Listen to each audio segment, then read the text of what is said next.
इंदौर के Punjab national bank में जो बीते दिन लूट की वारदात को अंजाम दिया गया था, उसमें बड़ा खुलासा हुआ है।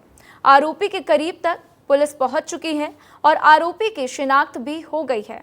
तो लुटेरा एक एक्स आर्मी मैन है, उसके पास एक लाइसेंसी बंदूक भी है और वे चंबल इलाके का रहने वाला बताया गया है।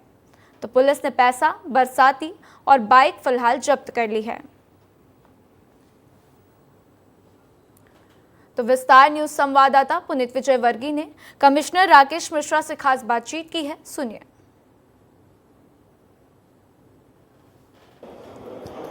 पंजाब नेशनल बैंक में हुई लूट का पुलिस ने चंद घंटों में खुलासा कर दिया है। कौन आरोपी है और किस तरह से पुलिस उस तक पहुंची है, बात करने के लिए इंदौर पुलिस कमिश्नर राकेश गुप्ता हमारे साथ मौजूद है।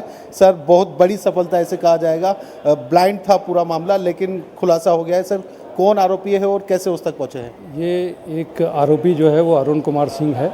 ये 47 साल का है और पूर्व में आर्मी में काम कर चुका है। 99 से 2006-7 साल वहाँ इसकी शराब पीने की आदतें और इसके स्वास्थ्य को देखते हुए उसको आर्मी से बाहर निकाल दिया गया था।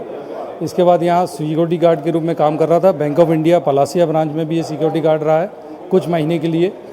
इसके बाद ये एक ज्वेलर्स की दुकान पर, जो बैंक के पास ही है जिस बैंक में घटना हुई है, वहाँ पिछले 1.5 साल से सिक्योरिटी गार्ड था। अप्रैल माह तक वहाँ सिक्योरिटी गार्ड ये रहा है।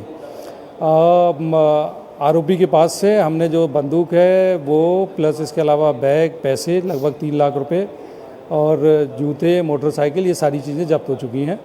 और जहाँ तक पहुँचने की बात है वहाँ लगातार हमारी टीमें पूरी रात सीसीटीवी कैमरे को हम लोगों ने तलाशा है और पूरी रात कैमरों को देखने के बाद हम एक स्थान पर पहुँचे जहाँ उसकी लोकेशन आनी बंद हो गई।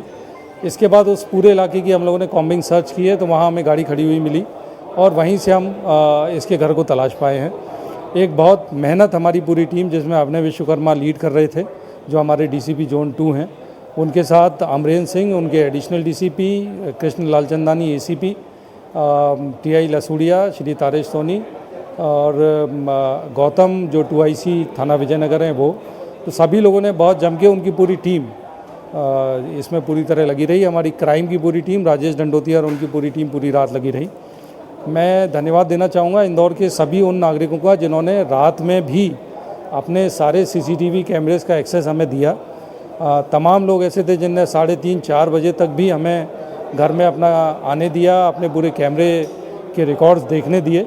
मैं उनका बहुत शुक्रगुजार हूँ, उनको बहुत शुक्रिया कहना चाहता हूँ। सर, वारदात होते ही सीसीटीवी फुटेज चेक करके ये बात का पुलिस ने अंदाज़ा लगा लिया था कि ये कोई सर्विसमैन हो सकता है। सर, वो कैसे लगा था? इसके लिए हमारे 2-3 अंदाज थे जिससे हमें ये समझ में आया कि सिक्योरिटी गार्ड है। पहली चीज़ तो हमें ये समझ में आई कि जो एक सीसीटीवी फुटेज हम बैंक में देख रहे थे, तो उसमें एक राउंड उसका नीचे गिरता है, उस राउंड को उठाता है और जेब में रखता है। गिरे हुए राउंड को उठाने की ट्रेनिंग अमूमन पुलिस और आर्मी इसमें ही दी जाती है। तो ये बात समझ में आती थी कि कोई एक्स आर्मी मैन है या कोई सिक्योरिटी गार्ड है। इसके बाद जब हमें ये समझ में आया कि हमारी नाकाबंदी में कहीं से ये आदमी पार नहीं हुआ है, तो ये समझ में आया कि आदमी इंदौर का है। और ये भी समझ में आया कि घटना में एक ही आदमी था। एक आदमी होने से भी ये संभावना समझ में आती थी कि कोई ना कोई ऐसा आदमी है जो बैंक के बारे में पूरी जानकारी रखता है और वो सिक्योरिटी गार्ड हो सकता है। तो उसके पहने जूते भी ये बताते थे कि वो सिक्योरिटी गार्ड है। तो कुल इन सब चीज़ों से हम इस अंदाज में पहुँचे कि कोई सिक्योरिटी गार्ड इसमें इन्वॉल्व। तो काफ़ी बड़ी यह पुलिस की सफलता है कि आरोपी को आइडेंटिफाई कर लिया है। लूट में गए हुए रुपए और वाहन, उसके कपड़े भी बरामद कर लिए हैं और अब जिस टीम ने इस पूरे खुलासा करने में काम किया है उनको इनाम देने की घोषणा भी पुलिस कमिश्नर की है। पुनीत विजयवर्गीय, विस्तार न्यूज़, इंदौर।